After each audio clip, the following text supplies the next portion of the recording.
Hello everybody, how you all doing today? My name is Nicholas. Today's subject is about art, science, and basic method, concept, fabrication, material science, and I do a lot of inventing and concepts and methods and so forth. So that's what I do best. And apparently, I was just kind of making things up as I go here. And I use AI art. A lot of this is AI art. I mean, a lot of this stuff is real. I'm a wire artist, okay? Wire is my canvas. Wire is my pencil and piece of paper. So, I use AI art because the painting and coloring of AI art is the best. I do not think that even if I spent hundreds of hours and months of practicing painting, I don't think I could ever paint as good as AI. What can take months painting a picture can be done nearly instantly. And even then, I think even the best painters in the world would have a very difficult time and spend hundreds of hours making it nearly as AI is not perfect. Okay? Nothing is perfect. But it would take so many hours and effort to paint as good as AI. And so, painters really are a unappreciated artisans. There's really not much appreciation for painters out there. And I think they deserve a lot more respect than we consider or realize. Because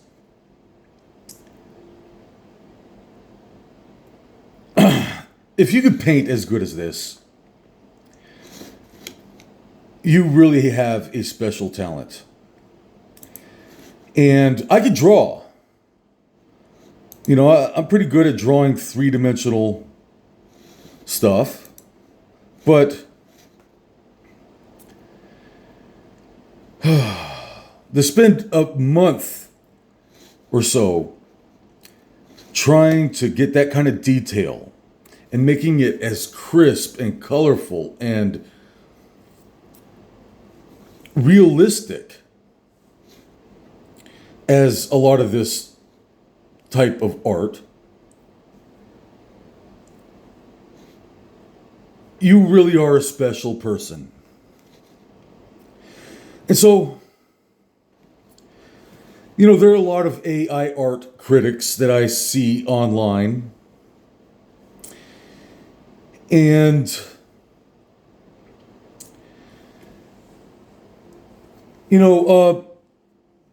I don't like to criticize. I don't like to judge. I don't want to slander. I don't want to make any artist out there feel bad. Okay? But Michael Jackson, for example. I like Michael Jackson. I was a big Michael Jackson fan back in the 90s. And he was a great singer, great chauvinist, great dancer, entertainer. But did Michael Jackson know how to play a musical instrument? And that's the thing about a lot of the modern art industry, music industry, is the fact that a lot of artists in the music industry these days are good singers. They're good dancers. They're chauvinists. They're good entertainers. But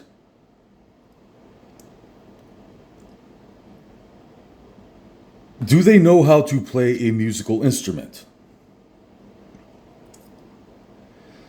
So, I'm an artist that doesn't know how to paint. Wire is my canvas. Wire is my pencil and paper. Okay, so I'm going to give a big rundown on a lot of this art science that I have been working on lately. So I'm using AI to get the vision out, get the blueprint out, get the basic design and method and theory out. The real artistry, the real artist talent is going to take these AI images that aren't real and make it real. And so, that is where the real artistry is going to be. On making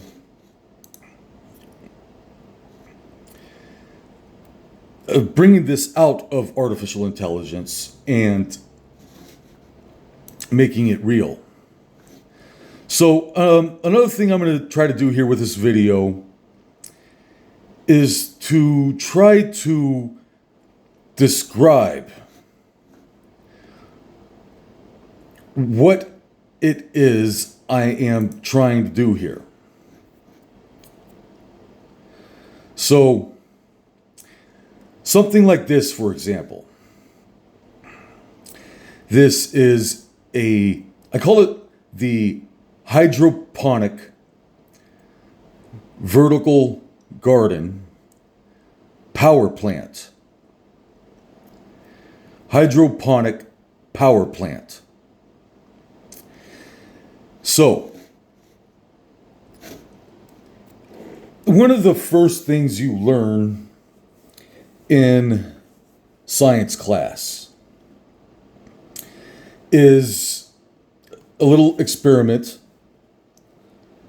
you do with a zinc wire and copper wire and a bag of potatoes. You get the zinc wire and copper wire and you stick it through a whole bunch of potatoes. And you are able to generate an electrical current using plants, potatoes or lemons or oranges or whatever you might have available. The electrolytes, acids, and dissimilar metals of copper and zinc in plants discharge direct current electricity. That's one of the first things I remember learning in science class. That's very basic common knowledge. So, I've never seen anybody actually, we've known that plants discharge electricity for a long time, but I've never seen anybody actually conceive or think of the idea of using plants to generate electricity. Literally a power plant. So, the Baghdad battery, for example. The Baghdad battery was grape juice, diode, and cathode. The iron diode and a copper cathode. And you have electrolytes and acids and dissimilar metals inside the grape juice, and it generates an electrical current. So, what I am suggesting with this type of method is generating electricity with plants. And it's a very simple experiment that you could do at home to have a proof of concept. And say if something like this was 70 feet tall, 20 feet wide, and it had a efficient and effective diode and cathode inside this type of Tesla tower, kind of a Tesla tower type concept. Vertical hydroponic garden. And maybe this bio battery, call it a bio battery, is filled with potatoes or something. And if it was about 70 feet tall, 20 feet wide, it may be possible to generate 1 million volts and hundreds of thousands of amps of renewable, clean energy. I think that is a very real possibility. It is a very small scale proof of concept that you can do at home using zinc wire and copper wire and a voltmeter to understand how something like this can generate electricity. And if you have enough of it, if you have enough of plants altogether wired up into this type of structure, Tesla tower of a type, I think you would absolutely be capable of generating a lot of electricity. And so I might be wrong, though. I might be wrong about a lot of stuff. I don't know. The problem I have as an artist is space. Space is always the problem. A lot of buyers aren't willing to do something experimental and using space to kind of get the proof of concept. But something like this would be, a lot of this stuff that I do, the concepts and methods and science and so forth, would be very, very expensive. For example, to make something like this, I need about $200,000 to buy several acres of land. And then I'm probably going to need about $50,000 to $60,000 for the material. Copper, brass, aluminum, possibly PVC pipe to fabricate something like this. So this is something I really want to do. This is like my top priority of science experiments I am trying to do. I really want to do this project because the possibility of having a kind of farming machine that grows food and generates electricity,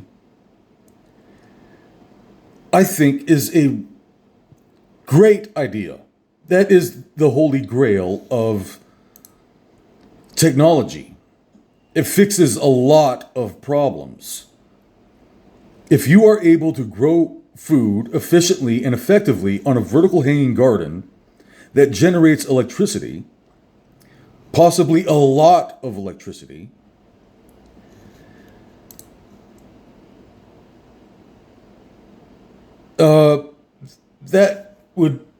that's the holy grail of technology right there. It's good, 100% clean, renewable energy that is good for the environment. And so the power plant. I wouldn't necessarily use this design here. I would use this design for the power plant vertical hanging garden, hydroponic vertical hanging garden. So this is also a very interesting form of architecture. I've been doing a lot of architecture. And so it's kind of like a Tesla tower. It's kind of like a pyramid. So the theory is that a lot of scientists out there believe that the pyramids was a electrical power plant that would use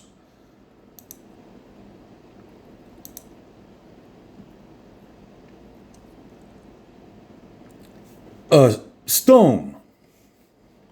And okay, I can't really get it. I'm not going to get into all the detail of how the pyramids possibly worked or whatever as a power plant. But that's a much more detailed description of something very complex and dynamic there, and I'm not going to get into all that detail. But scientists out there believe that the pyramids was a power plant that would generate electricity and probably was multifunctional as well. The pyramids probably did a lot more multifunctional things that didn't just generate electricity. It probably did a lot more other unusual electrical phenomenon and stuff. But I think that's what Nikola Tesla was trying to do with his Tesla towers. That I think Tesla was trying to recreate what the pyramids were doing.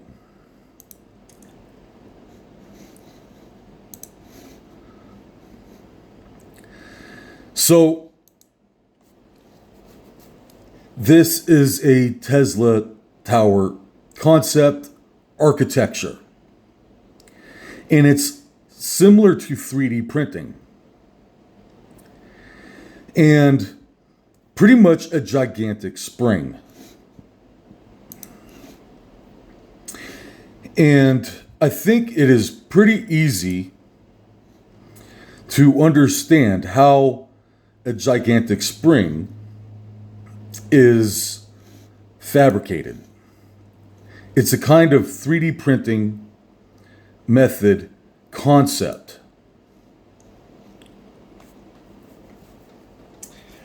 And basically, I really want to do this. This would be an amazing experiment. Basically, what I would do is have a good solid concrete foundation at the bottom. Get very large spools of probably PVC pipe to start off with. I'd probably make this out of PVC pipe as an experiment to start off with, to trying to get the proof of concept. But basically, I would have a giant spool of PVC pipe, the black irrigation pipe that you find at hardware stores, and I need a whole bunch of it. Probably costs about $30,000 for all that PVC pipe, possibly even more. And wind it round and around and around and around all the way up to the top, creating a type of pyramid shape architecture.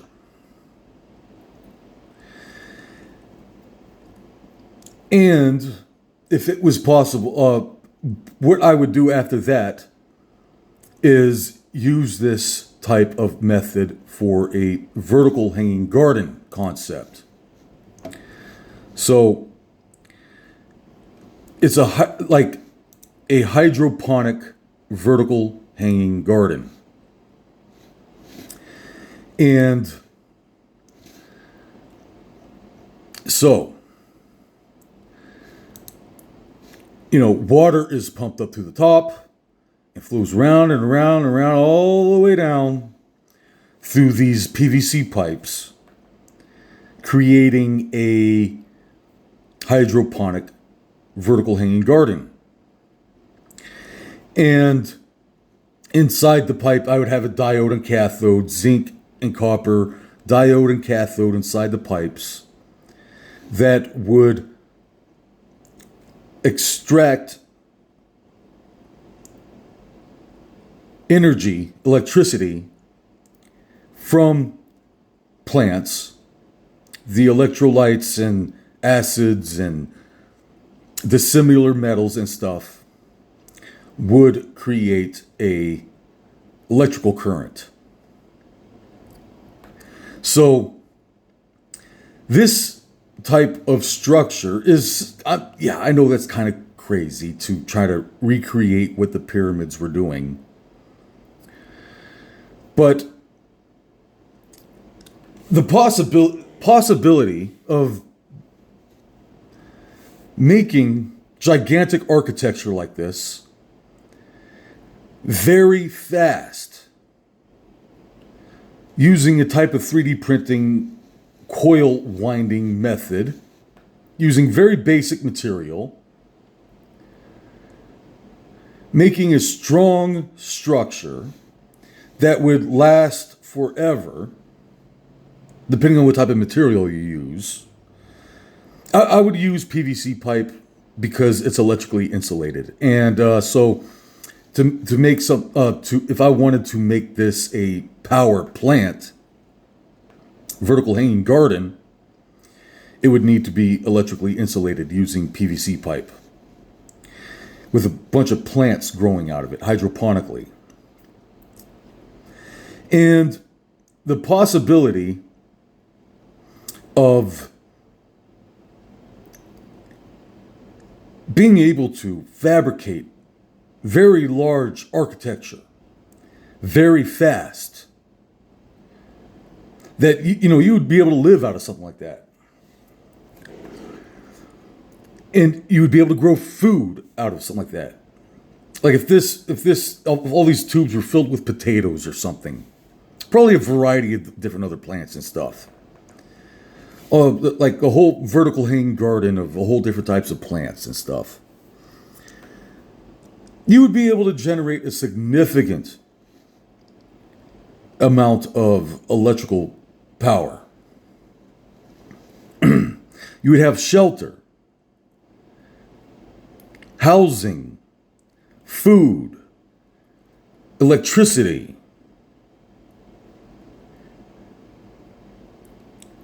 That's what we all want. That's what I want. Complete independence, self-sufficiency, all the food you could eat, all the electricity you could ever use, and a structure, housing, architecture that would be hurricane proof, tornado proof, earthquake proof, tornado proof. I mean, you would need to tear this down with a bulldozer or burn it down or whatever. It would be a very strong, sturdy structure. And it'd be very beautiful. Like, say if this little arrow at the bottom here if I was about the size of that little arrow there, that would be a very unusual type of optical illusion effect that it kind of looks like a stairway to heaven. It looks like a stairway to the clouds. You know, I don't know, maybe, I mean, if it was like a stepping to, like, look like step tubes or something, possibly walk all the way up it and farm your food on a vertical hydroponic garden house. I mean, that would be the most amazing thing any artist or scientist could ever possibly dream of doing. It would be freaking awesome. You generate electricity, grow food, and have shelter. It's almost too good to be true.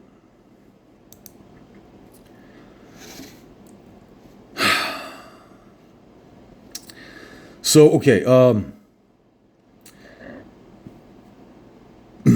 renewable clean energy, architecture concept, food, bio battery. And I don't really get into advanced electronics, but if this was a gigantic coil, you could probably do some Nikola Tesla coil wireless transmission of electricity and so forth using this type of method. You know, you could probably get really creative with all types of different things that you could possibly do with that. So, vertical hydroponic garden concept. Okay, so next I'm going to be talking about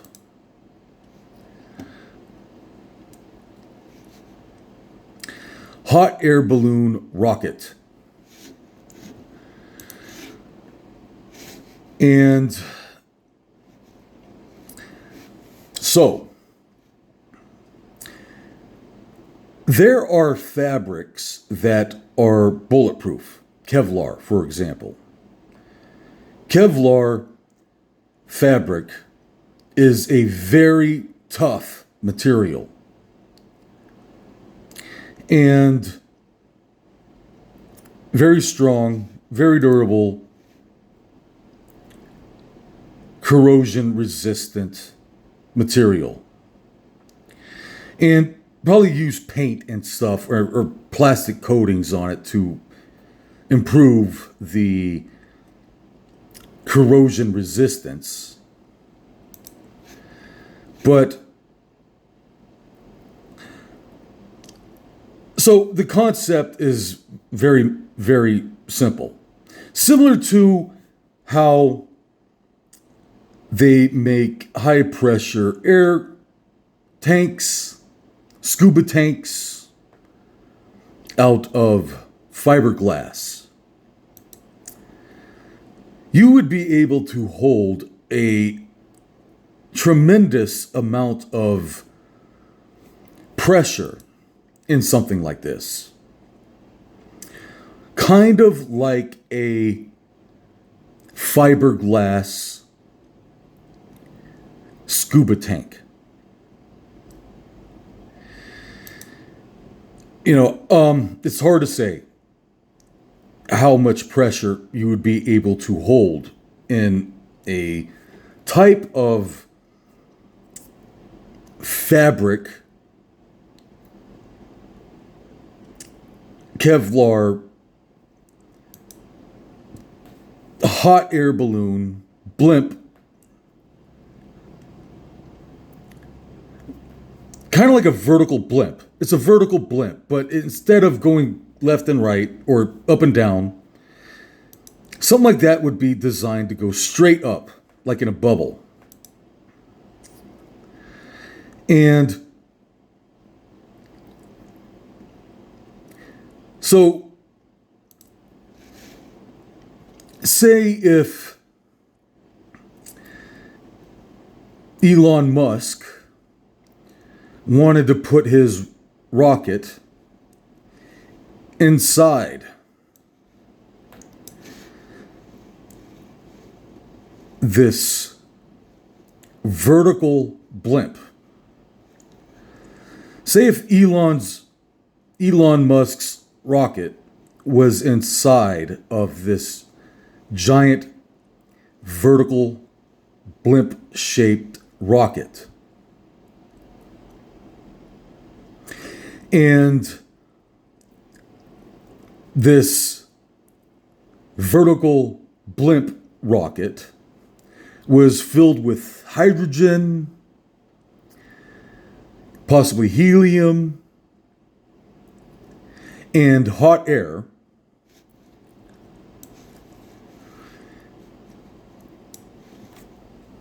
And you were able to release this, inflate it, and release it.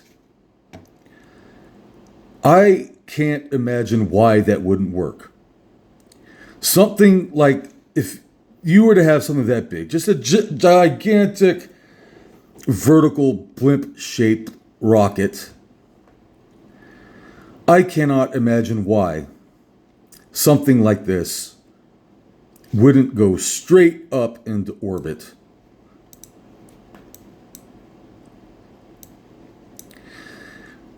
With just by using hot air, or possibly hot helium, have a combination of helium and hot air. And then when it reaches orbit,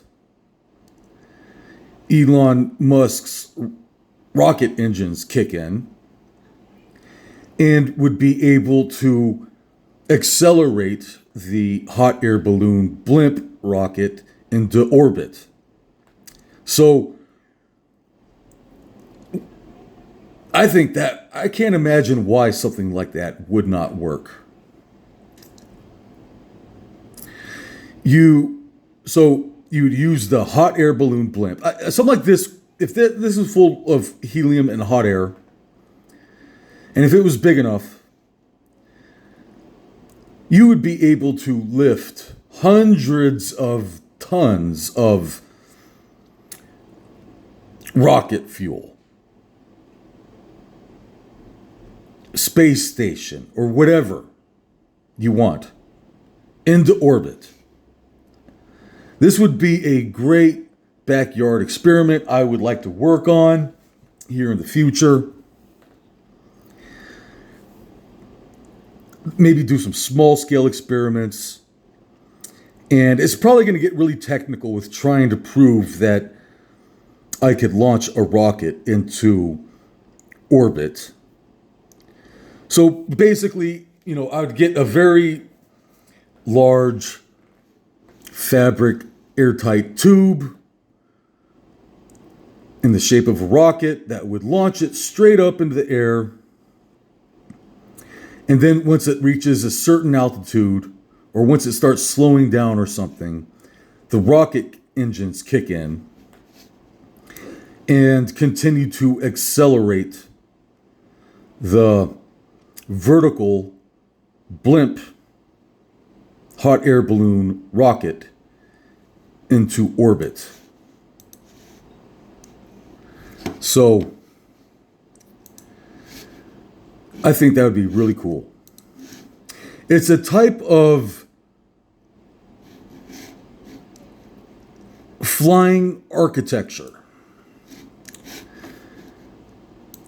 Flying architecture.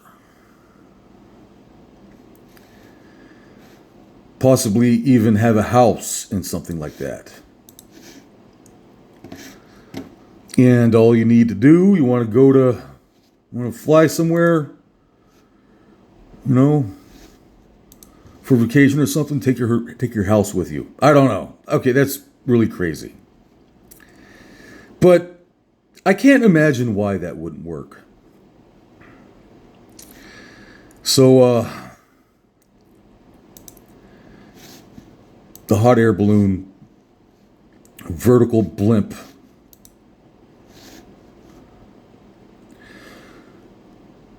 flying architecture. And I think this idea, this concept, this method has been around for a very, very long time. About, I think, 500 AD, there was a Chinese man that made a giant kite. And he strapped himself on this giant kite and went flying.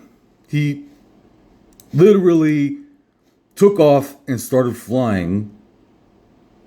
The first man to fly.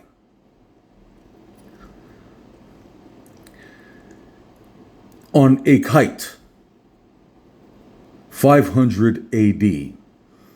And the Chinese emperor had him executed. Chinese emperor was like, "You're not allowed to do that. Who said you're allowed to fly?" And had him executed. So this concept goes way, way back. Let's see, there was a guy named Cody Lundin. Another thought here, I try to be as original as possible. I try not to copycat anybody else's art. Okay, so I try to keep it as original as possible. But, kind of going back and recreating older science and inventions and stuff from a long time ago, improving and modifying the concept is a very, I think, that's okay. This idea is nothing new. I think it's been around for a very long time. There was a guy in 1800s named Cody Lundin that was flying kites. But it wasn't the first powered flight. Like an airplane. The Wright brothers put an engine on an airplane and were able to claim to be the first people to fly using powered flight. But the first person to fly was about 500 AD. And this idea has been around for a long time. Nothing new. And, I remember seeing a university in California that was experimenting with this concept back in 1970s, I think.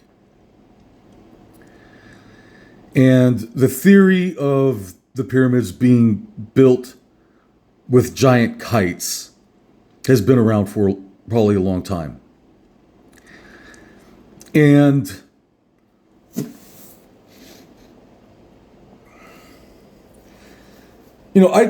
I don't understand why that wouldn't work. If this gigantic kite was, say, this kite was like a machine.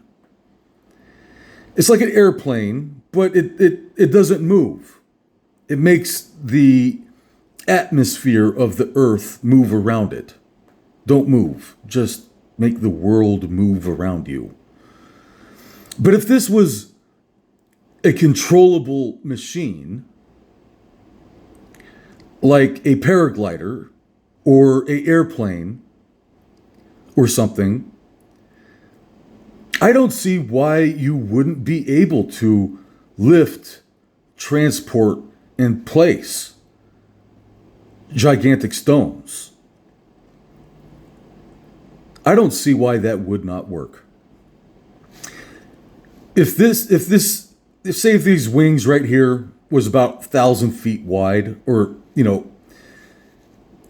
my arrow here was the size of an airplane or something, this gigantic kite would absolutely be able to displace thousands of metric tons of air in the atmosphere and create upward lift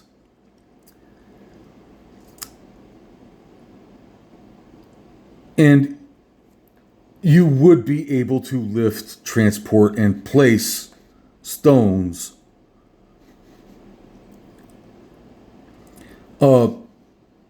building pyramids or Stonehenge or whatever. I think that is a very real possibility. So, flying architecture. So I've done these experiments before.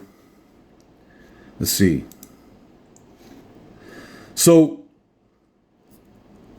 what I was doing, first off, gigantic kites are very, very dangerous.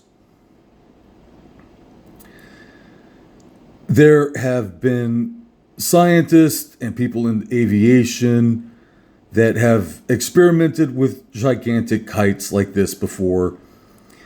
And if you don't do it right, there is a very good possibility that, you're going to be launched up into the air like a catapult. If you don't do something like this right and safely, you're going to be launched up into the air like a catapult. You're going to go flying. So you have to be very careful with these giant kites. So what I was doing with this giant flying kite was considering my safety. I cut off all the cords and strings on this parachute, and I just stringed up the strings at the front. So I am not using the wing warping effect to angle this paraglider at a angle to create and force lift, because this has a potential to. The winds were very high this day. The wind speed was going about 50 miles per hour, very high wind. Very dangerous to try to fly a large kite like this in high wind. But because it is just stringed up at the front,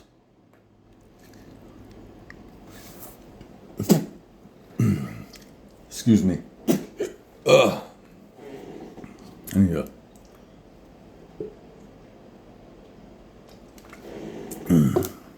Hold on.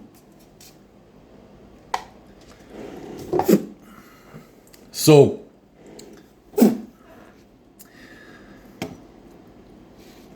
it is being dragged through the air by the front. It is creating lift just by using the tapered wing shape of the paraglider. Paragliders have this type of tapered wing shape. It's fat and chubby at the front, flat at the bottom, and curved at the top. So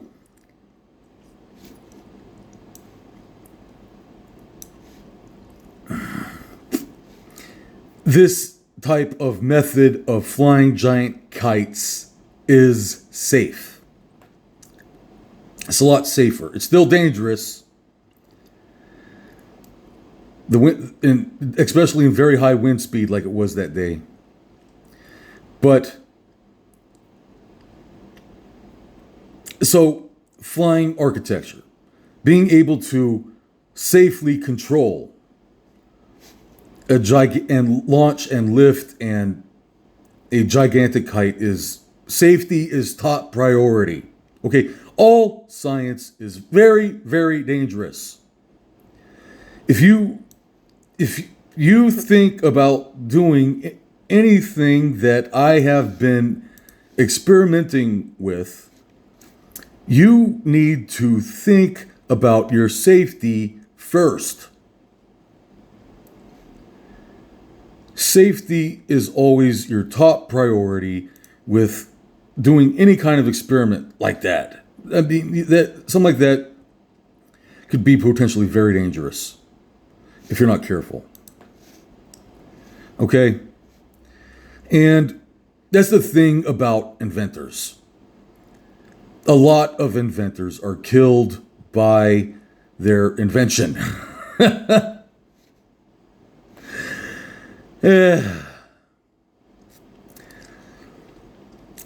A lot of inventors are killed by their inventions.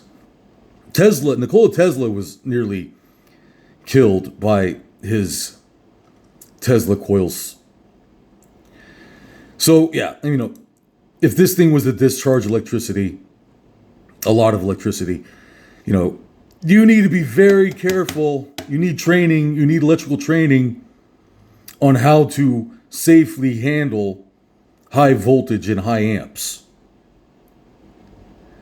If you don't know anything about electronics and how to safely handle something like this, you're asking for your own funeral. This is potentially very, very hazardous to your health. So, okay, flying architecture.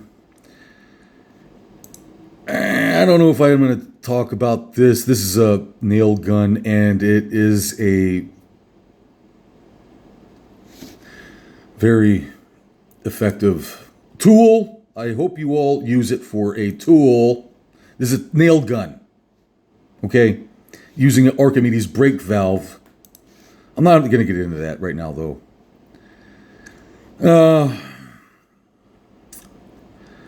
Okay, my Hadouken Fireball, Morning Star. I do a lot of ninja weapons and stuff. I think something like that, you'd be able to cook a turkey in that. You'd be able to cook a steak in that. You'd be able to use it for a campground defense weapon. Like a bunch of bears or something are attacking you in your campground, and you light up that Morning Star Fireball, start swinging it around, and scare off all the bears. So, I like my Hadouken Fireball. I don't know why social media thinks it's something awful. I love this. I love that. That's the thing about what I do here is, some people... So this is my way of protesting against this evasive, non-physical entity. Government entity. This is my way of protesting against this evasive, non-physical government entity. Some people go wave flags. Some people have a sign and go protesting. Some people run for office. Some people, get on social media and talk about politics. So that's what I'm doing with my art is I am protesting authoritarian government unforeseen force with art. This is how I protest. And I don't know if something like that would be probably very dangerous, very, very dangerous to try to make like a gigantic flying carpet, a gigantic magic flying carpet flag. I wouldn't feel safe doing something like that. But that's pretty. That's I love that. That's great. Flying magic carpet concept, flying machine thing. I don't know if anything like that would actually work. I wouldn't feel comfortable testing it.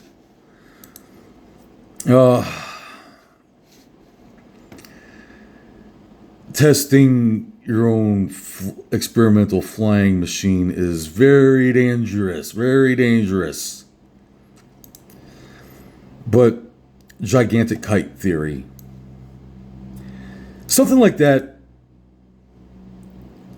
a gigantic kite like that,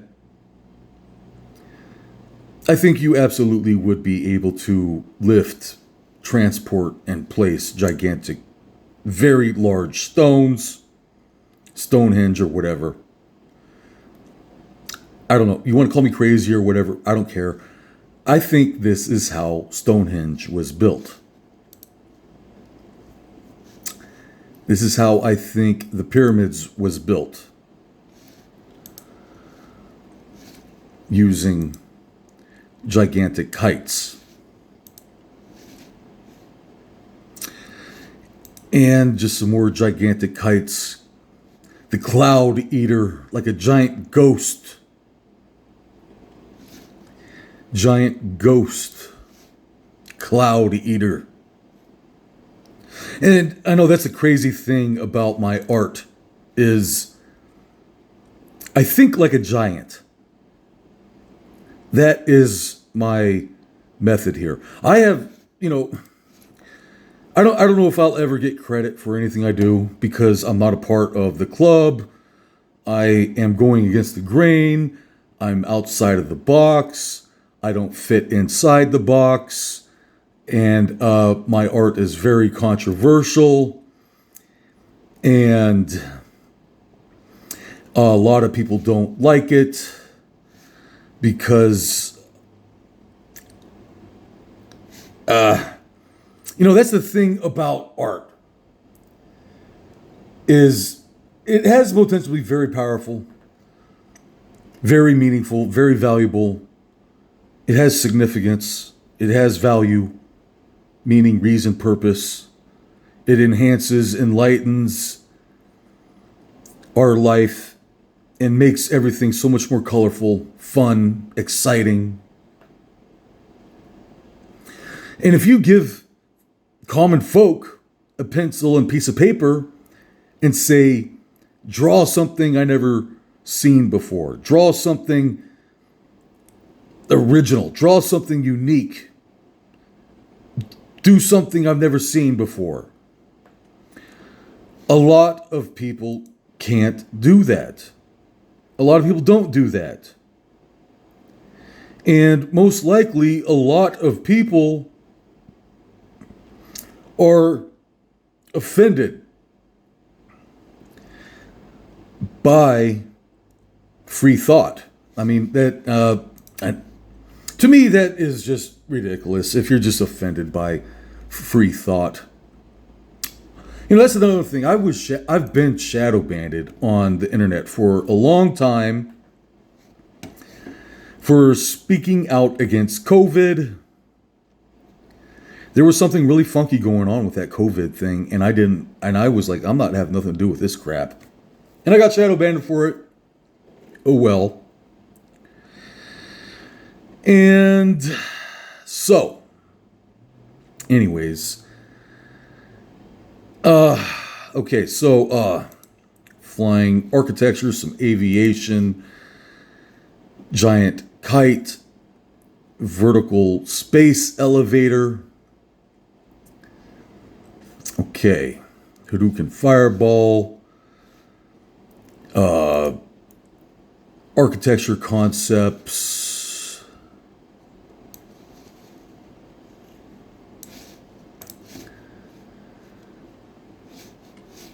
And okay, what's next here? Different types of architecture concepts. That's the thing I have trouble with a lot of my blueprints. This is a blueprint of bigger and better art and science experiments I would like to do in the future. But the problem is space. Space is always the problem I have with art. It's probably the biggest obstacle any artist has is finding space for his or her art. Because, I need a couple $100,000 to buy a couple acres of land, and I need another $50,000 for the material. So it gets very expensive. That's the problem I have. But so this is another concept I've been experimenting with. Well, I want to experiment with. I haven't had the opportunity or the money because nobody's hiring artists or scientists or inventors. There's nowhere I could go. Nobody's hiring artists, scientists, and inventors. So I got to do this the hard way.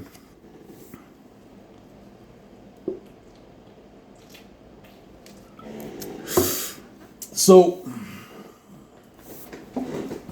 all right.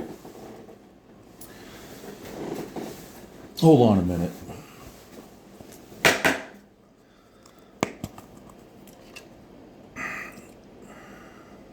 So,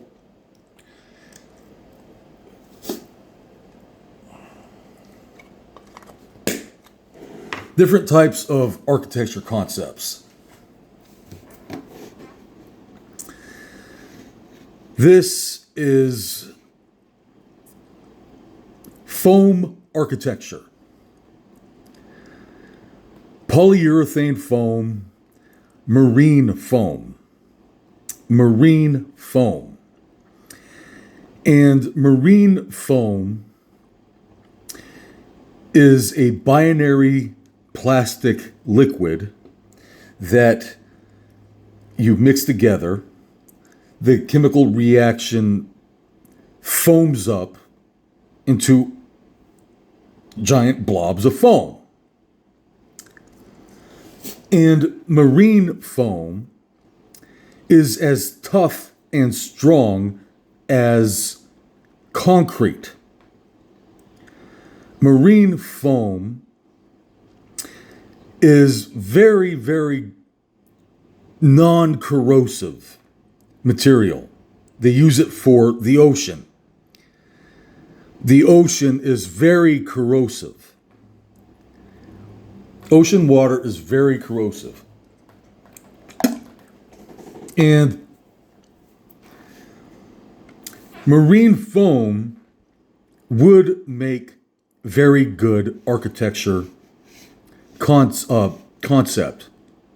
Possibly mixing marine foam and concrete, and possibly even an endoskeleton on the inside to make it even stronger. I would love to do this experiment here. And basically what I would be doing, hold on a minute. I got a dirty tobacco habit, sorry.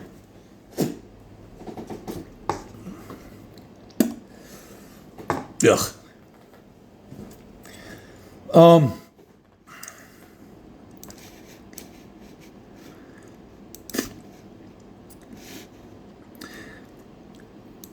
And make a gigantic foam volcano. Gigantic foam volcano skyscraper.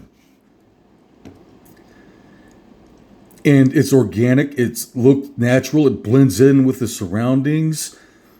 And so, like, if this was a gigantic skyscraper of a type, see this little ball right here was the size of a car or something, that would be the craziest, most awesome, super freaky architecture that you could possibly ever dream of. I mean, that is really, really cool. If I had the money to buy hundreds of tons of marine foam and pretty much make a big, gigantic foam volcano, a giant foam explosion. Yes, I want to make a giant foam explosion. And, I'd probably use some structural endoskeletons and so forth to create a sturdy, strong endoskeleton, and then fill in all the gaps with marine foam, and then probably paint it with non-corrosive paint on the outside. I can't imagine why that wouldn't work. That would be a absolutely amazing, beautiful type of architecture.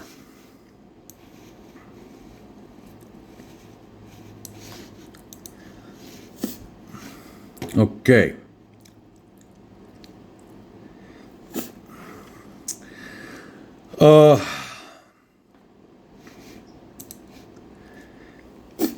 Plastic or glass bubbles.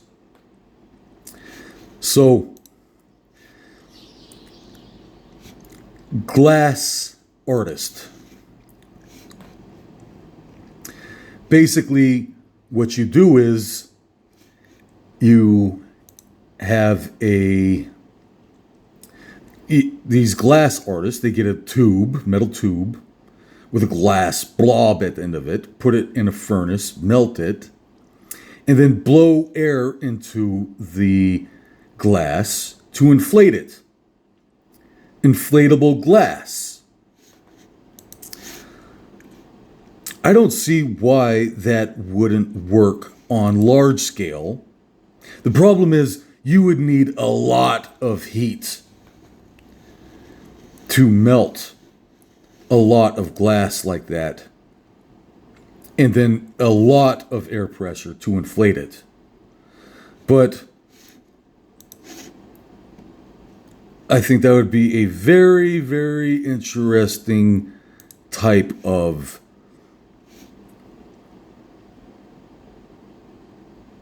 garden sculpture, possibly architecture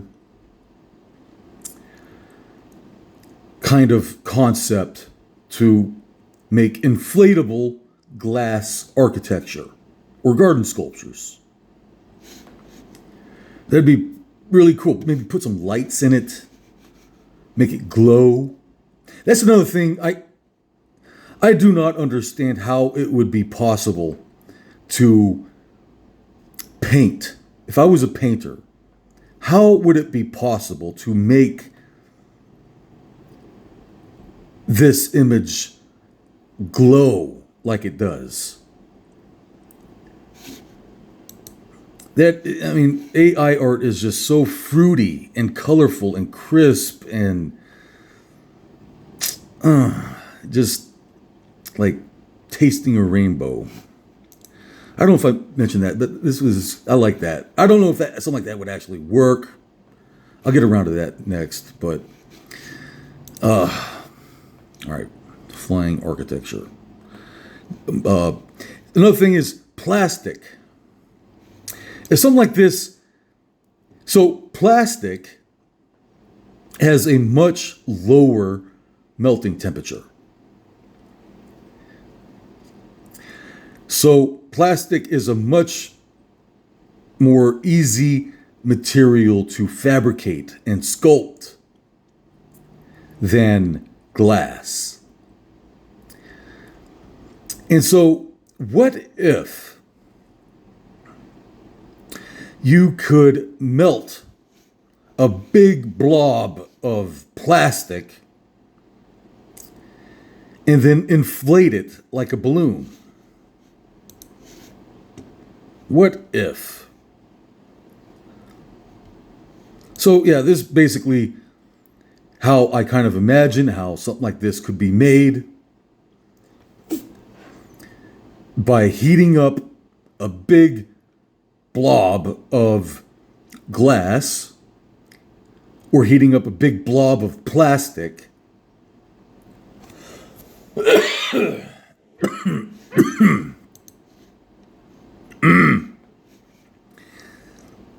and inflating it like a balloon. So, inflatable plastic architecture. I don't see why that wouldn't work. Kind of like making a glass bottle, but on a much larger scale.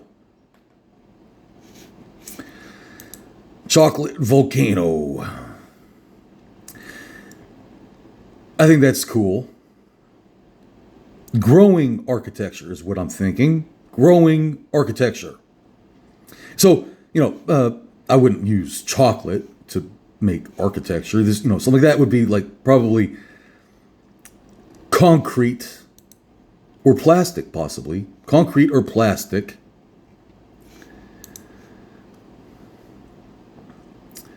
Growing architecture. And what I would do is have like a tent on the inside, make a teepee or something on the inside, and then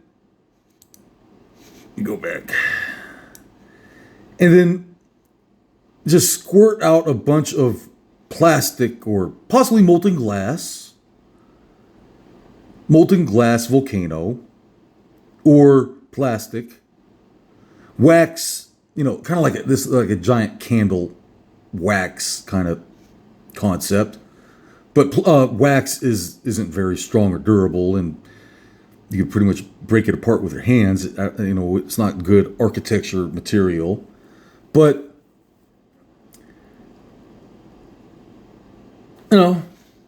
plastic volcano growing architecture. I think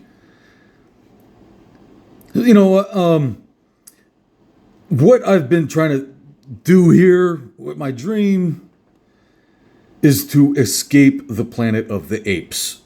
Ugh, this world is sick. We are sick. And I would really, I'm just trying to escape. I'm trying to get out of here.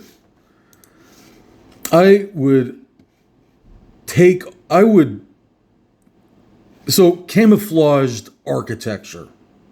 It's to blend in with the surroundings so I could hide and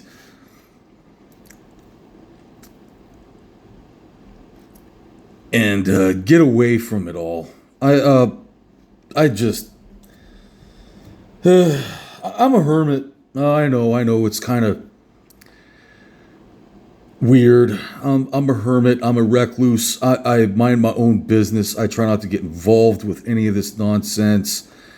And as a artist, inventor, and scientist, I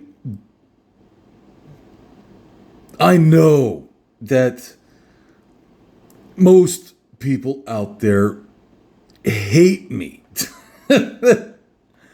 I can't go to school. I can't go to art school. I can't go to university. I can't.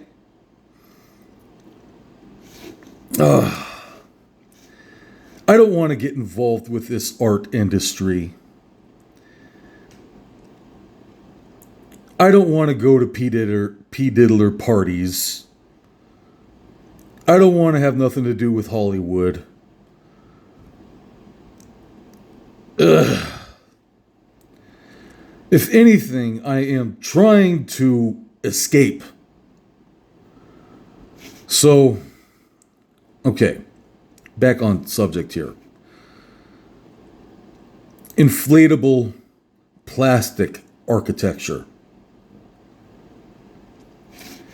You know, that's I don't think I could ever paint a picture like that. I don't think any painter could ever make glowing paintings like that. Only AI or, real fabrication. If I was to make this out of a transparent plastic blob or something on top of a mountain or something,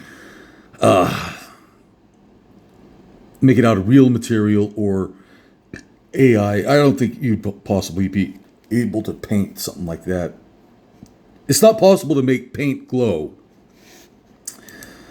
So, okay.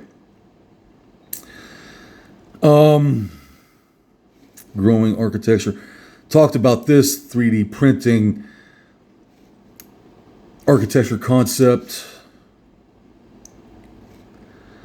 Okie dokie. Some garden sculptures. I don't know how original this is. I try not to copycat anybody else's art. I try to be as original as possible.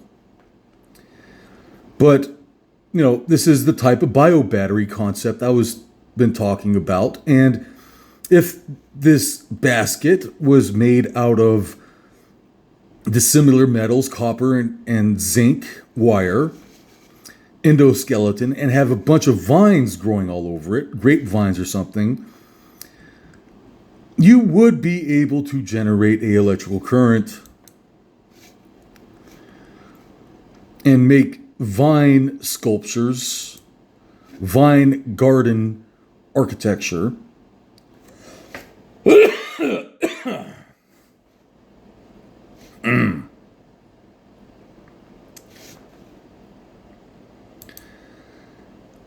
That would be a lot of fun for gardening. And what else? So a basket weave architecture. So,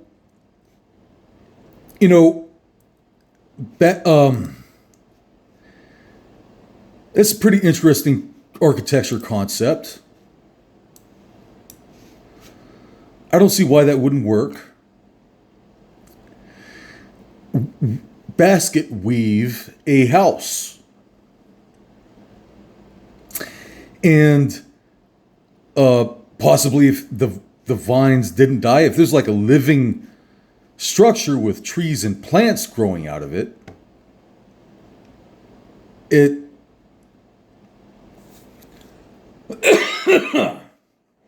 it's growing architecture.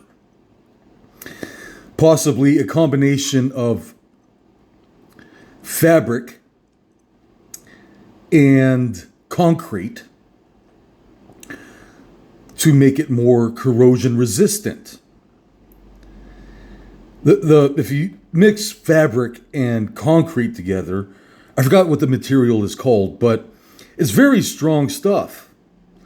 I think that basket weaving a house like that would totally work. Totally work. Okie dokie. So, I don't know if people understood what I was trying to tell them with this, but I was thinking along the lines of houseboat architecture.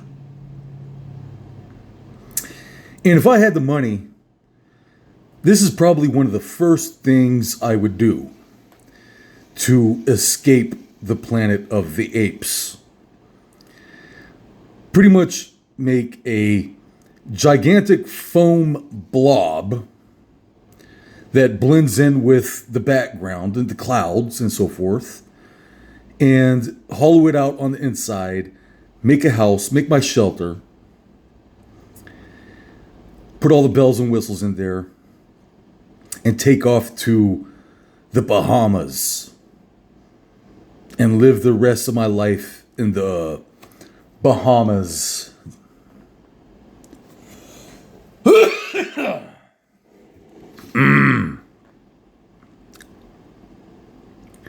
So, foam houseboats architecture is what I was thinking. Marine foam architecture, that's what I called it. Okay. And the thing about using marine foam for houseboats, where did that image go? Darn it. Houseboats. Dang it. Where the heck? Yeah, right here.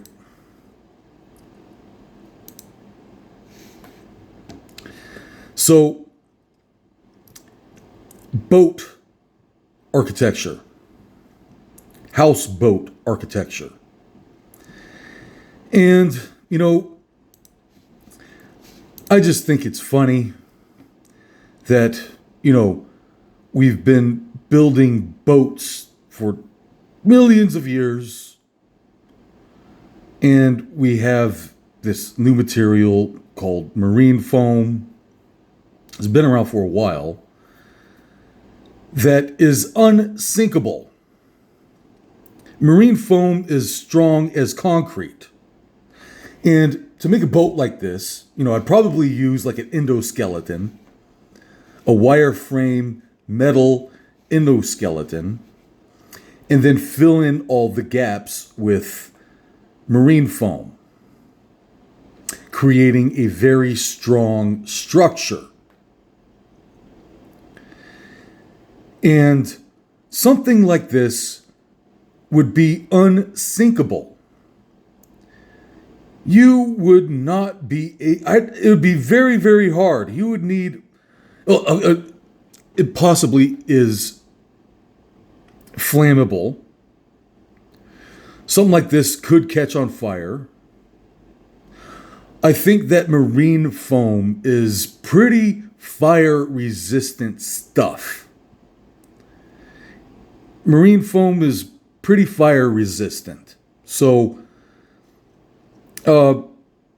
you would need a flamethrower to sink this boat. But a boat like this would be unsinkable. Unsinkable boat. If you think about it. I bet you could torpedo something like that and it wouldn't be phased at all. It would. So, foam houseboat architecture. And it looks like a blob of ice cream. Kind of like a seashell Nautilus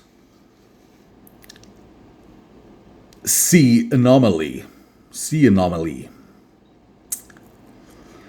And, the idea here is to hollow that out on the inside and have your houseboat, and live out of a giant ice cream blob on the ocean. Okay, so that's kind of like what I was thinking with this right here. Foam tubing, maybe if I get my hands on those big swimming pool noodles, and make a type of foam houseboat. I don't see why that wouldn't work. I bet you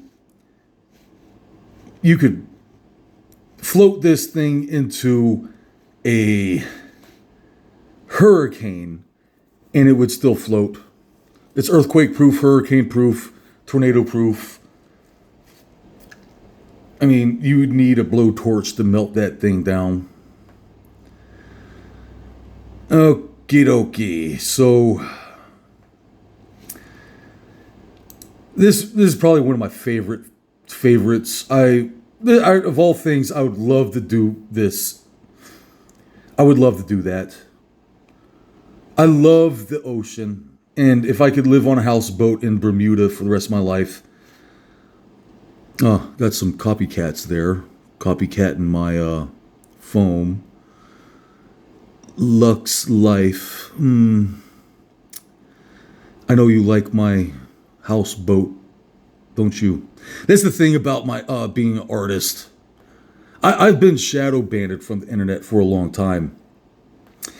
And I often see a lot of people in the art. Oh, wait, he's got magnetulum on it. So apparently he's given me credit. So I don't know what's going on. It says magnetulum at the top. Luxurious foam boat. This other artist on Pinterest. So I don't know what's going on with magnetulum. That's the name, my Pinterest name. I've been using magnetulum. I don't know why it says magnetulum on somebody else's art. But yeah, it's kind of annoying. I've been shadow banned from the internet for a long time, and I often see people in the art industry copycatting my concepts and methods and designs and so forth. Imitation is the greatest form of flattery. Thank you very much. I know you like my art, but I guess he gave me credit by putting, inspired by magnetulum on Pinterest. So I need to change that name, magnetulum. It's a metal alloy, and I don't know why. I just decided to. Okay. So, yeah, I mean, this was really frustrating and annoying. Is the fact that, I've probably inspired the art and science communities and industry more than any other artist out there, and I have more haters than any other artist out there. I do think that I have influenced the art and science community more than anybody else out there. And I have 8 followers. I have 20,000 views a month. Where did the numbers go there?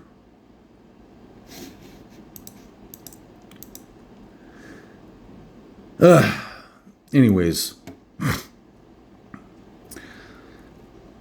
And my chain link design.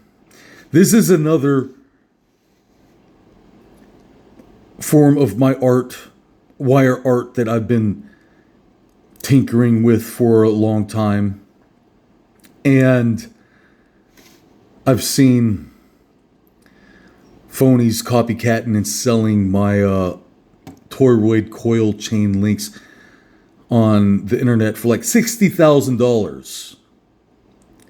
So that just tells you what type of awful people we are involved with in the art industry. Is they shadow ban me. Pinterest did shadow ban me. I don't know if I'm shadow banned anymore, but I was shadow banned for displaying art. Art censorship is not legal. And it was so annoying to see my art. I was displaying my art online, and a lot of phonies were copycatting and selling my chain links and putting their name on my chain links and selling it for $60,000 while I was shadow banned. Okay, now, I think Pinterest has been deleting a lot of the copycats. But in order to avoid any type of copyright, you have to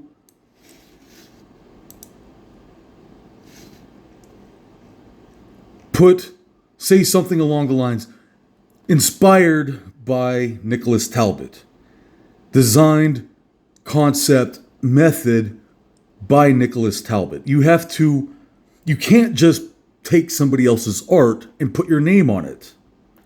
You have to give credit to the original artist, designer, inventor.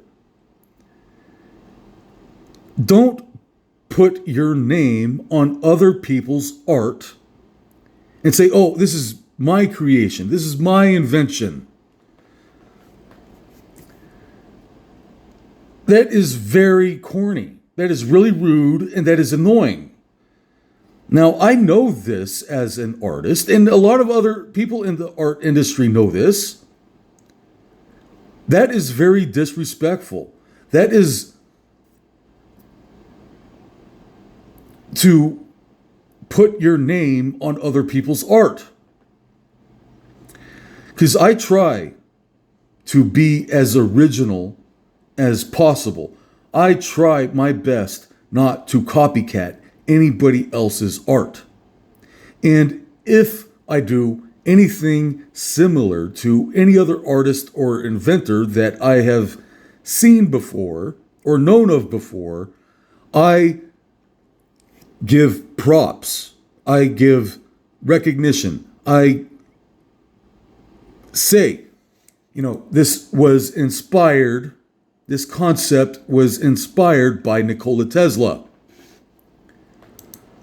That's where I get a lot of my inspiration from, is Nikola Tesla, okay? So that's what I do to avoid any type of copyright strike. And I know that very often there have been times I have been doing a concept or method that is very similar to what other artists have done in the past. And if I am copycatting any other artist out there, it was a mistake. I'm sorry. I didn't know that. It was an accident. I try to be as original as possible. This is not necessarily an original concept. I've seen a lot of other artists out there that make these wire sculptures. And, I was making these wire sculptures a long time ago. And so this isn't necessarily a original concept, and I think the idea has been around for a long time. Basic parade float type of fabrication. Basically, you get to make a parade float. You make a rebar endoskeleton, and then you fill in all the gaps with other material and such. So there have been other artists that have done something similar to this, but as long as it's 20% different than any other artist out there, it's okay. So if you want to recreate this method and science and art and concepts and so forth, you need to make this 20% more different than what I do. Don't copycat this and say, I invented this. This is my creation. And we could prove it, because the simple fact is there are not a lot of people out there that have original thought. I'm one of the few people out there that has original thought. I go outside the box. I try to do things that haven't been done before, that people never seen before. And, that's my fingerprint. That's my identity. You can't take that away from me. You could try. Imitation is the greatest form of flattery. I know you like my art. Thank you very much. And I know you probably hate my guts too. But please do not put your name on other people's art. You're not going to get away with that. Okay. Anyways. My ninja knuckles. I suppose this is controversial. So this might push a lot of buttons on the knife controllers and such.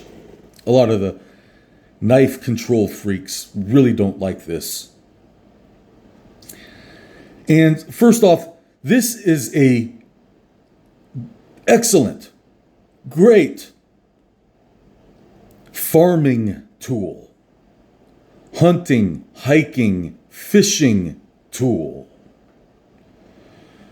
If you're in the industry or business and you need to use a knife often, this is the kind of tool you need.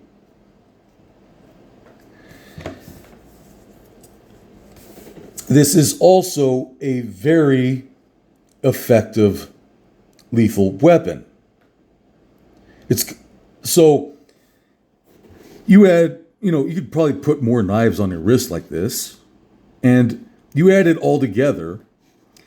That is a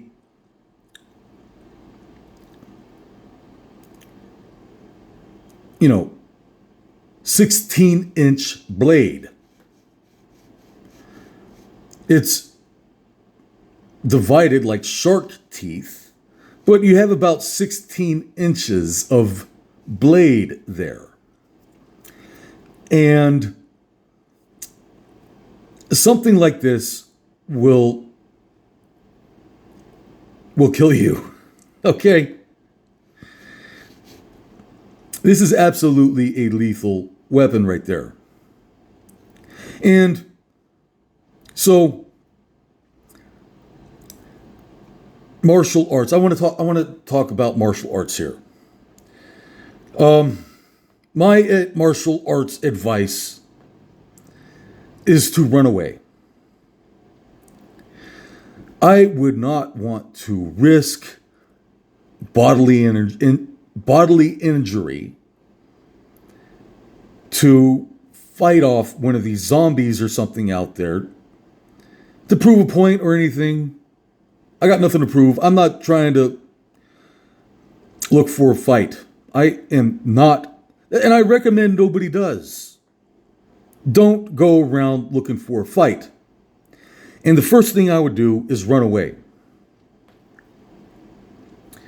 Okay? Something like this I would use as a last resort. Like if I had no choice but to use this weapon. If I had no choice but to use this weapon is when I would use this weapon for self-defense. So if you have a hard time managing your emotions,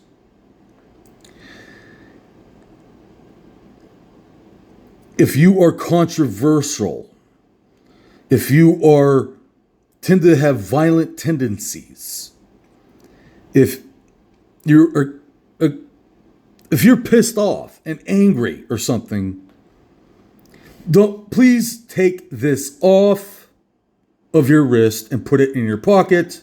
See, I got my key on there. It makes a great keychain.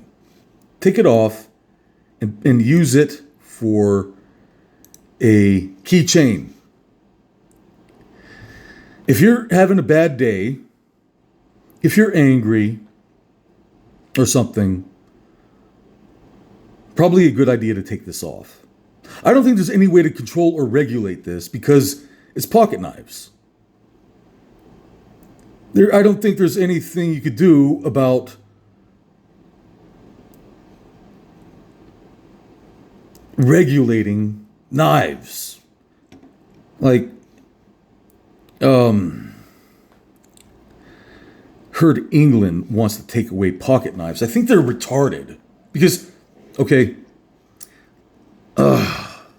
you have to be retarded to think about taking away knives from people. It's an ancient primitive weapon that goes back before history. Whoever planted humans on Earth were using knives long before we ever were here. I think they deleted that photo of the black eye the police gave me. They edited that. They deleted the... Oh, there it is. So I went to a bar. When I first made that... Oh, I got a black eye there. And it's hard to see, but I got a big old fat cheek, a broken cheekbone. Got a broken cheekbone and a black eye.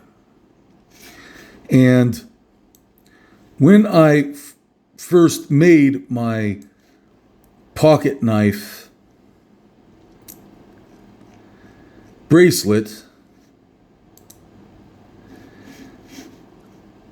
I went to the bar and I was like, hey guys, check this out. Got a pocket knife bracelet jewelry piece here. I think this is awesome. I think it's cool. And the waitress called the police on me. You know, you go to a restaurant, there are forks and knives on the table. The kitchen is full of kitchen knives.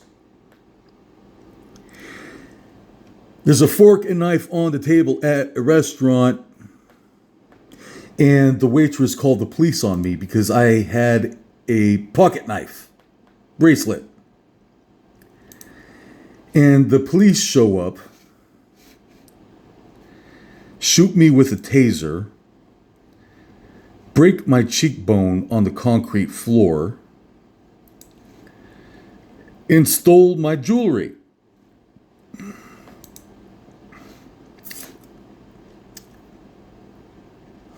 And then I go to court, and I have to sit there for 30 minutes and listen to the judge, the lawyer, and the police slander and insult me for 30 minutes. Talking about nothing but lies. The police, judge, and lawyer did nothing but lie, slander, and insult me for 30 minutes straight. And then the judge gives me a $700 fine for wearing a pocket knife in public.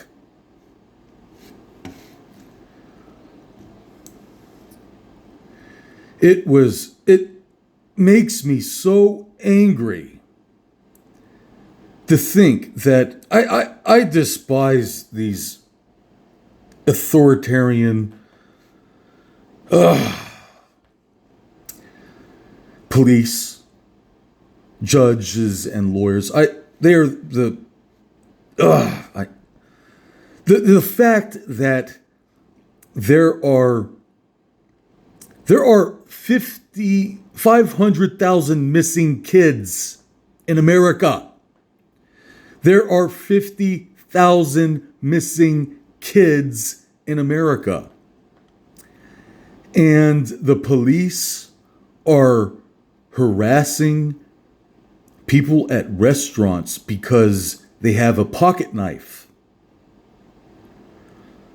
So, yes, I do this. This is my way of protesting.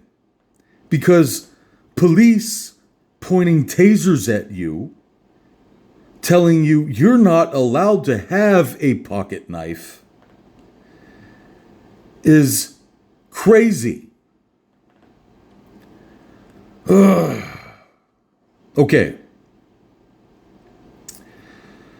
I got a big grudge with the justice system and police and lawyers. Ugh. Make me so angry. Okay, so this is some geometry I've been doing. Where to go?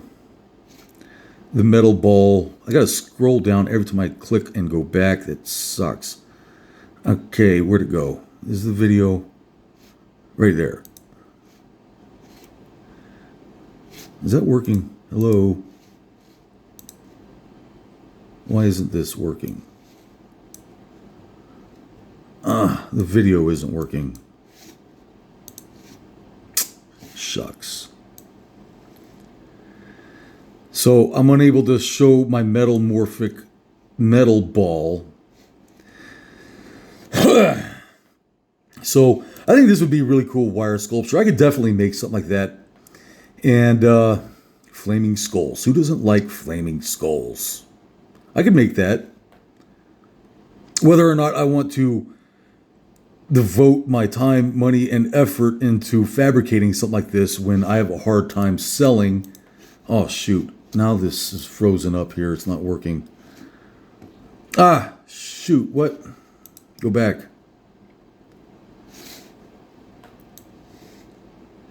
Are these videos working?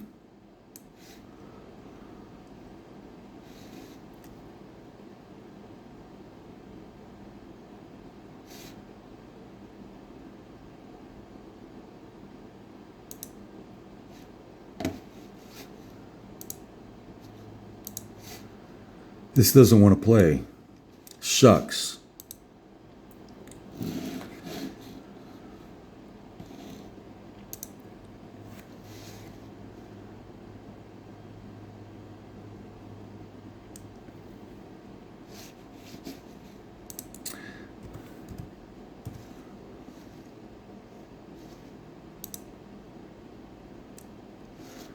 Ah, no, wait, go back.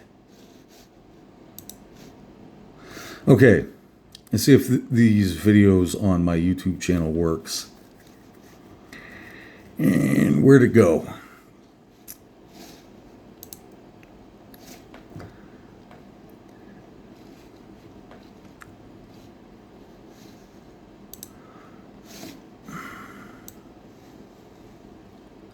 Now, why isn't it showing my metal ball?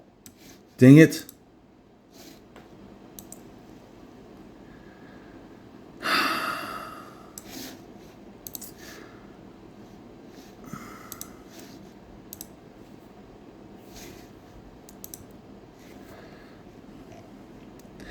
I don't know. I got a bad internet connection. I don't know what's going on here. The video of my metal ball isn't working. Anyway, this is a shape-shifting metal ball.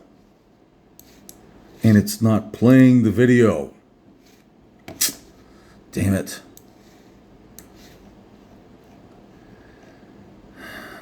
So, my robot skull, and basically, it's a metal ball. Metamorphic metal ball. It's kind of geometric metal sculpture. And here in this video, I got my Hadouken fireball and I filled it full of cardboard and started swinging it around and made a big fireball out of it. And it's kind of annoying how this video isn't working. Oh, God, there's something wrong with my internet connection or something. Anyways, pretty cool 3D geometry. And this is kind of similar to what I've seen other artists in the past do. But I don't think I am infringing on their copyright. There was an artist, I forgot his name, but there was an artist that was doing something similar to my metal ball, metamorphic metal ball. But I was using toroid coils. It's a different fabrication. it's a different structure. It's more like chainmail. So, I forgot the artist's name, but it was similar to what another artist was doing. And I always try to give props and recognition to artists that I might be doing something similar to what they were doing. And I just can't remember his name, but this has similarities to other wire artists that I have seen. Mine is a bit different because I use toroid coils, chain links, and he used a different fabrication technique. So this isn't 100% original here, but it's a different method and style. Okay. So my spaghetti monster, so like that would be, it's just a sculpture type of architecture concept, I suppose you might say. But, just art, a type of wire tree design I call the spaghetti monster. And again, a gigantic wire tree sculpture thing. And that would be really cool. That would be very, very, very expensive to make something like that. That's like several $100,000 of brass or copper. Probably be better to make this out of anodized aluminum, gold colored aluminum or something. But, that would take a lot more work and effort making a gigantic wire tree like that.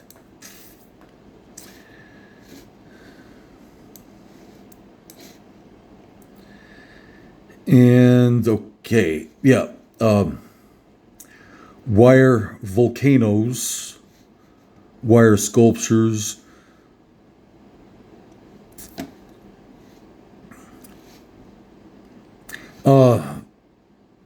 Again, I don't have the space or the money to actually make this stuff real.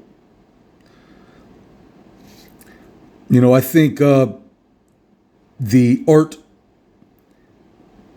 universities should give me some time and space to kind of put my art out there, but they don't like me.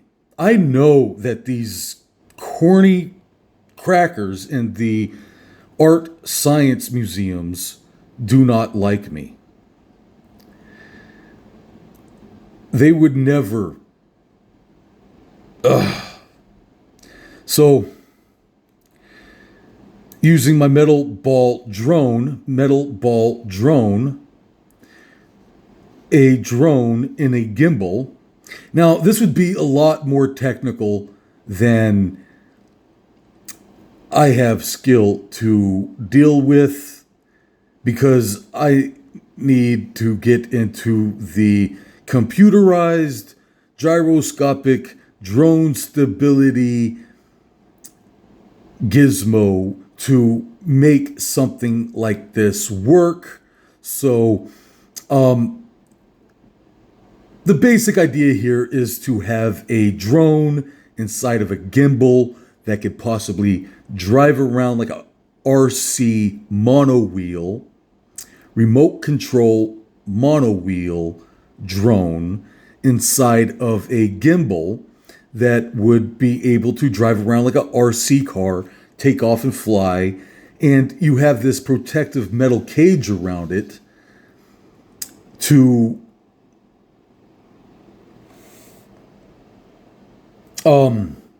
for protection. So,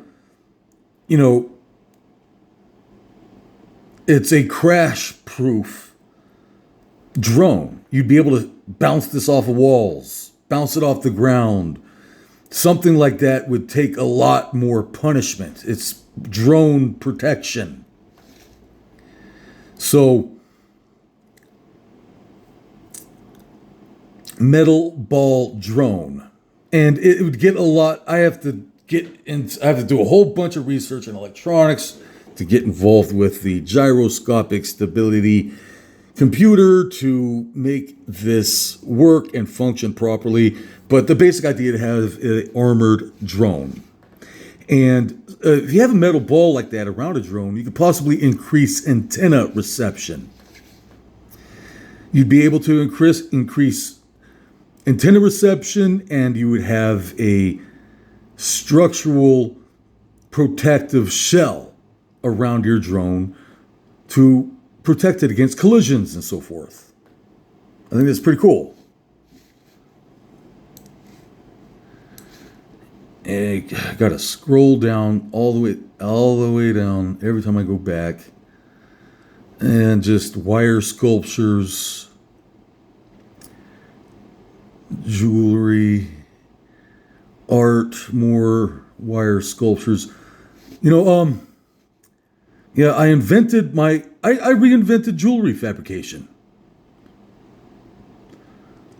I don't know if anybody would ever give me credit for that, but I've been seeing a lot of my wire rings going viral on the internet, and artists out there putting their name on my wire rings. Thank you for...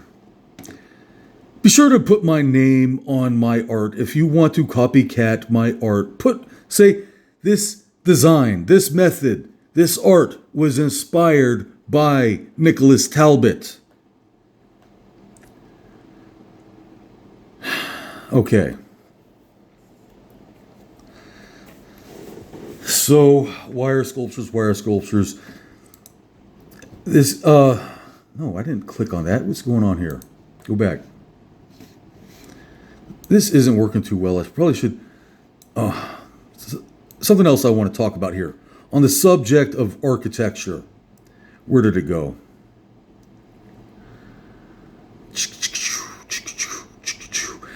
On a quick note, I want to talk about this real quick. Is this video working?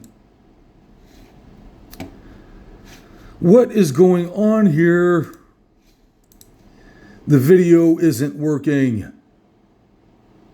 Shucks.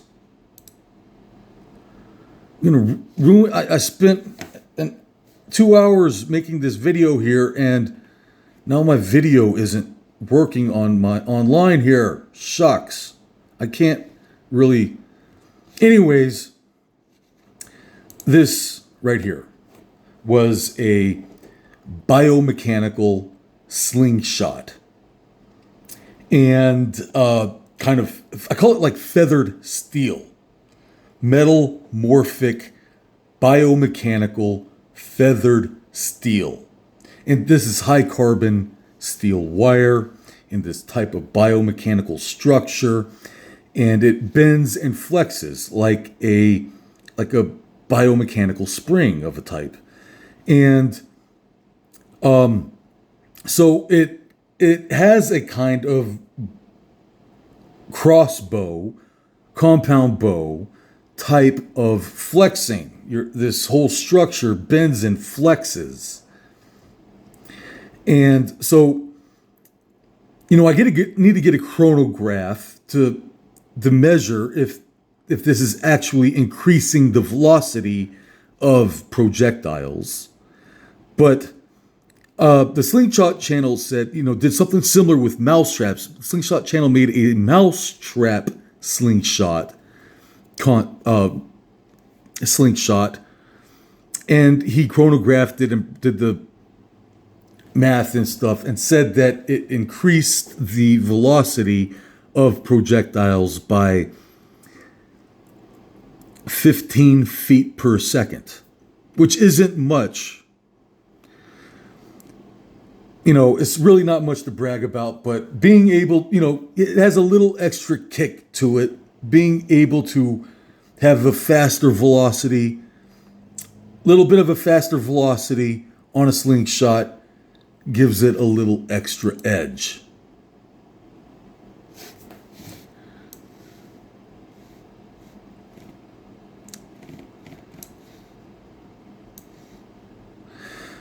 It's taking too much time to scroll up and down. This page needs to reload. Yes. Shucks, this video doesn't work. The video is not working on my Pinterest page. Damn it. Ugh. Jerks. What's going on with my internet? This isn't playing. I wanted to talk about the 65 hertz frequency and geometry, but my internet isn't working. The video isn't working. Damn it. Shucks. Because a lot of the things I do is motion.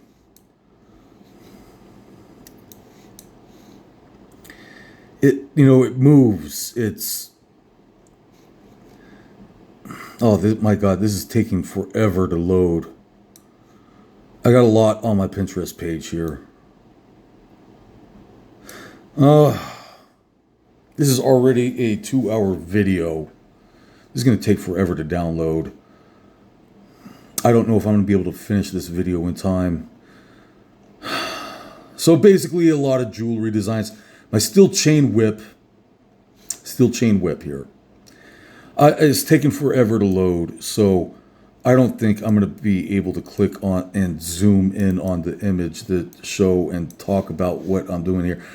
I want to talk about my walking rock, but this video isn't working about the 65 hertz frequency. And I suppose that is a very controversial subject because it is another theory on how I think the pyramids were made. A lot of people out there in the science talk about using frequency to build architecture. Sound. It's not just sound, it's physical vibration that causes effects on material at 65 hertz. There's some very unusual phenomenon going on with it ranges from 65 hertz to 80 excuse me. Ranges from 65 hertz to 70 to 85 hertz. Excuse me. That has a very interesting effect on material. And it pretty much at that frequency range, if you can't see it, but out here in the back is my walking rock. I'm unable to play the video. I'm sorry. Damn it. This is very disappointing. My video stopped working. But basically, you vibrate material and it moves. And I'm missing a lot of other videos here. Sometimes I think these I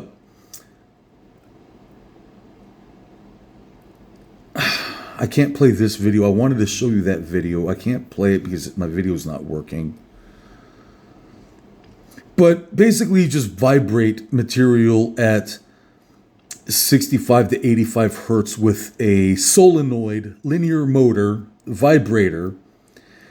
And you're able to move very large objects with a solenoid linear motor vibrator, vibrating at 65 to 85 hertz.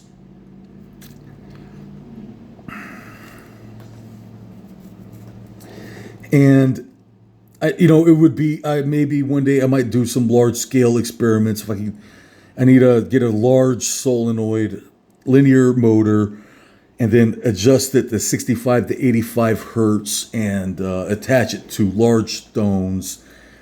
And I think that I could push around large stones with my finger using vibration. And that's how I think one of the probably many, many methods they use to build the architecture, the pyramids. Okay. I don't know if these, I don't want to click on these. A lot of these are slideshows, but it's taking forever to load the screen when I scroll down. And I have to, It's already going on 2 hour video here. So yeah, like I was thinking about Trump's wall. If Trump wanted to build a wall, this is how I would like to build Trump's wall. But like big, gigantic porcupine. I would not want to go near a wall like that. You would not be able to penetrate, walk or climb a wall like that. You're gonna hurt yourself. So, wall architecture, which is really not that necessarily the original concept, because back in the medieval ages they would make walls and defensive structures and stuff with a bunch of spears, a big pointy spear wall. So some different architecture concepts there with wire. I think a gigantic wire dome would be cool. This is kind of a goofy concept that didn't actually work. The gun works by itself. It's I call it the putt-putt golf gun. It's a golf ball launcher. And the revolver cylinder needs to rotate on the revolver cylinder. The whole barrel rotates on a axis. And so this wouldn't actually work as a double barrel 40 millimeter handgun, because the barrel and the revolver cylinder needs to rotate. But that's goofy. Great. I think this is just great and goofy. 40 millimeter Hellboy cannon handgun. I love it. And I saw another artist model on the internet copycatting my. Hold on here. Okay, so copycatting. My steel chain whip here. I think this was a. Let's see if this video is working now. Is the video working now? Play. Shoot. This is another. Well, it's not steel. Well, it's steel and copper brass. Steel, copper, brass whip concept. And I think this is a great kind of jewelry method here. So what I did with this, dang it won't play, and I can't zoom in. Shoot. So basically it's a spring inside of a spring, inside of a spring, inside of a spring, inside of a spring. Extra springy. Extra springy. And so I think that's a really cool steel chain whip design. I sure as hell wouldn't want to get hit by the thing, but that's a totally legitimate, effective weapon there. A steel chain whip, that would be painful. But pretty kind of interesting jewelry fabrication concept there. Oh crap! I gotta load this whole screen again. Go all the way at the top, scroll all the way down. So yeah, there's a lot to talk about here and a lot going on with all this material science stuff. I wanted to talk about my 65 hertz frequency. I want to talk about my metal ball, but the videos aren't working. And it's hard to see the image here, but this was the first chain link design. And it was just a way to make toroid coils and connect them together on a chain link with rocks on them. So we've got some quartz crystal rocks tied in on a toroid coil chain link. Right. Right there. So this concept here was a kind of stone sculpture concept and method I thought about for a while. And so making stone metallic objects using this type of fabrication. I've been seeing artists on the internet copycatting this style and method of crystal and metal sculpture and fabrication. Thank you very much, copycatting my art and science. I know you like it. Thank you. The greatest form of flattery is,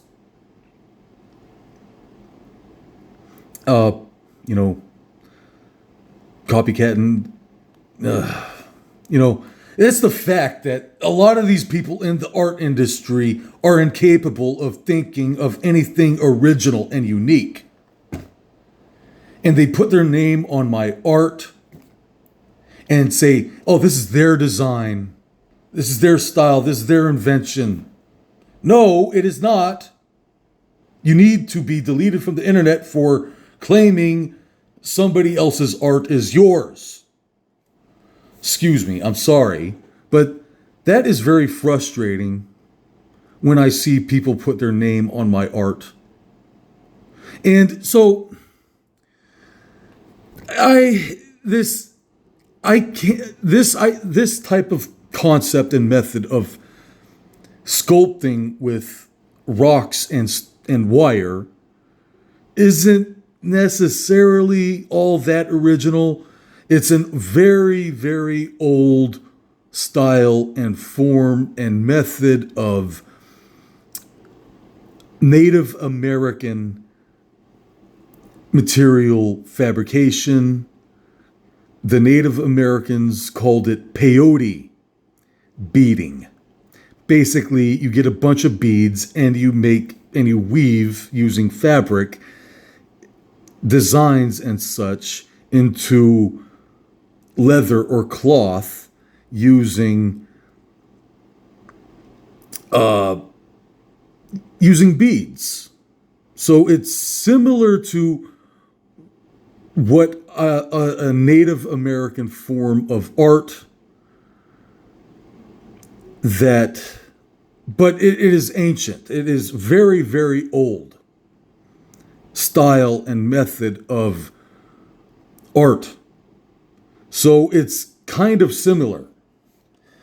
But this type of design here is more like a wire tree. I gotta zoom in on this.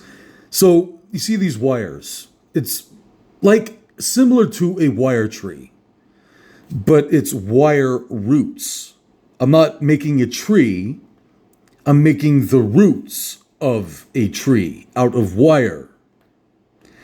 And what I was thinking about wanting to do with this is making my own superhero costume, possibly. Now, I was using quartz, which isn't the strongest stone, but the idea and concept I was thinking about using this for is body armor. Crystal body armor. I've seen some models on TV copycatting this style and method. Thank you. I know you like it, but quit putting your name on my art, please. My name is Nicholas Talbot. I'm sorry. Excuse me. That really makes me angry when I see so-called artists in the art industry copycatting my art and putting their name on it. That really makes me angry. They know they're not supposed to do that. I'm sorry. Okay. Okay. So, body armor. I was thinking about making my own superhero body armor. And The idea here is I wouldn't use quartz. I would use synthetic lab grown crystal, jade, synthetic ruby, lab grown crystals in order to make my superhero body armor. And if something like this was made out of diamonds, it would be, oh my God, that would be so expensive. Nobody would be able to afford anything like that unless you had $1 billion. But if something like this was made out of diamonds, bullets would bounce off of that like butter. Ceramic body armor is real. It is a very common method of using ceramics in body armor. Rocks are bulletproof. A rock will destroy a bullet. So this would absolutely deflect a blow from a sword. This would absolutely deflect a blow from a bow and arrow.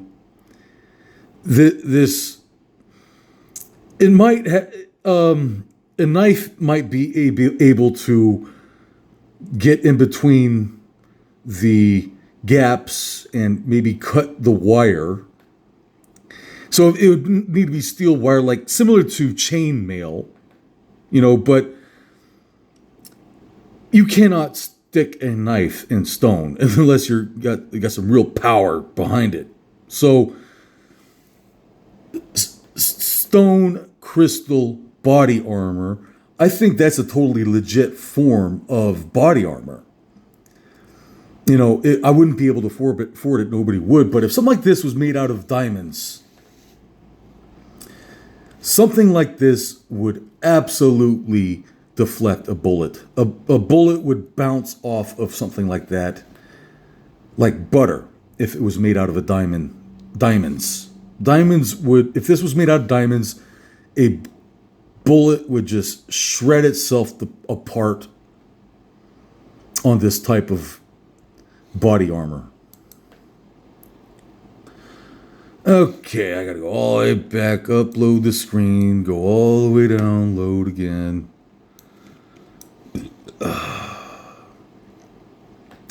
Okay.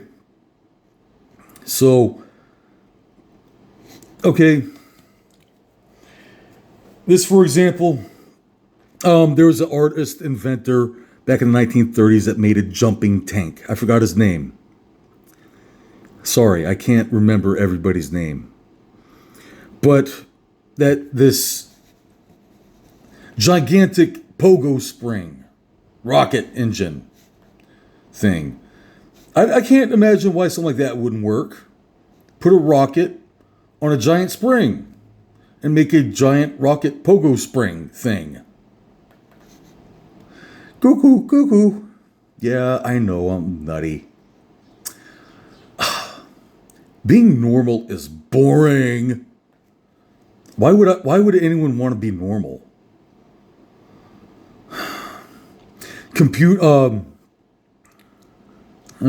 God. I don't know. I'm getting tired of making this video here.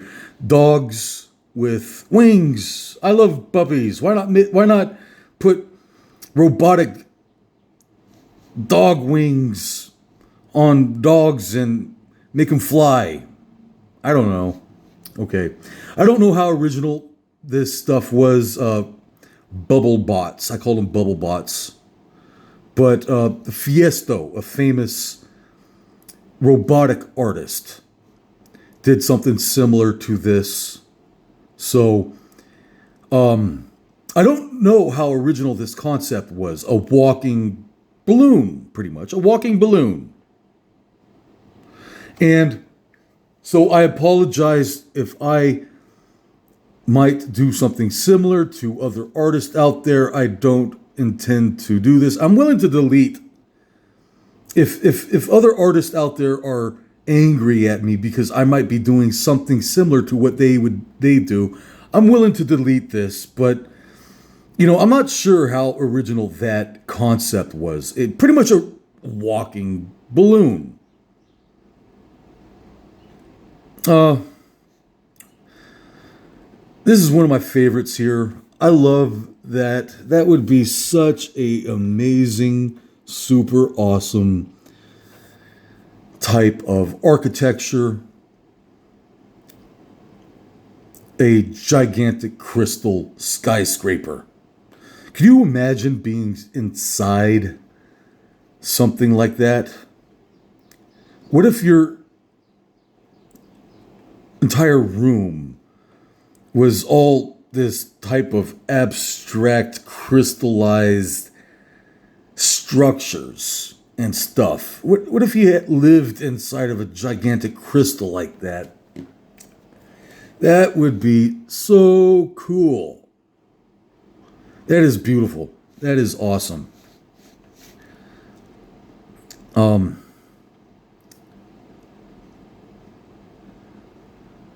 So, hey, that's cool. I haven't seen that. Like a computer orgonite thing.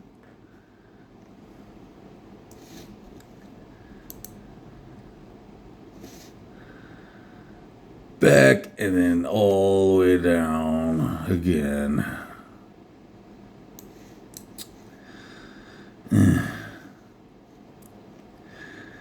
And I probably keep on going for another 2 hours. I think 2 hour video is more than enough.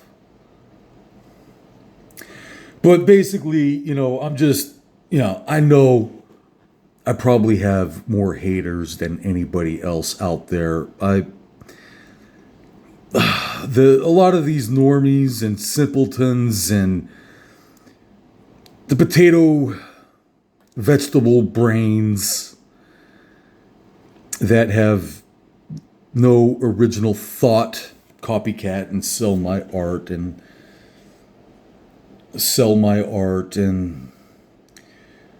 at least subscribe to my channel before you copycat my art and sell my art. How about giving me a thumbs up on anything I do before you copycat and sell my art? And I could read sign language. I read body language. And I suppose that's your way of saying, I hate your guts, Nicholas Talbot. Because I don't have any original thought. I'm incapable of thinking of anything unique. So I'm going to copycat your art, put my name on it, and sell it.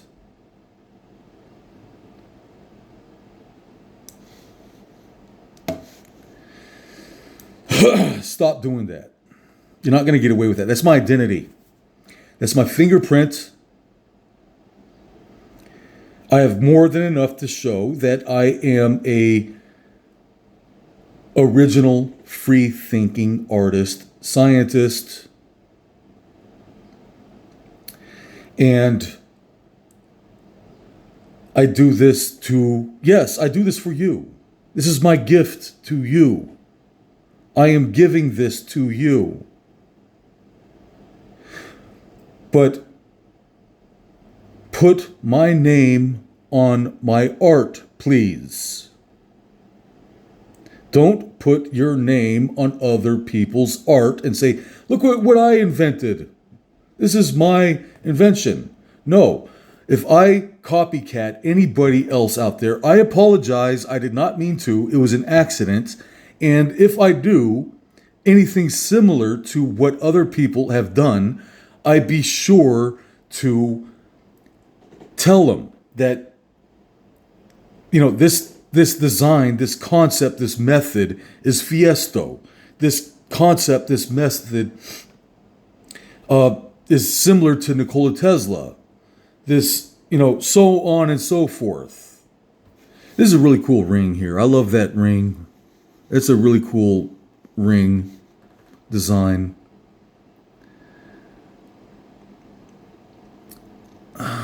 My sword, that was a really cool sword. It would get a lot more technical with forging the sharp blade on this type of wire printed sword.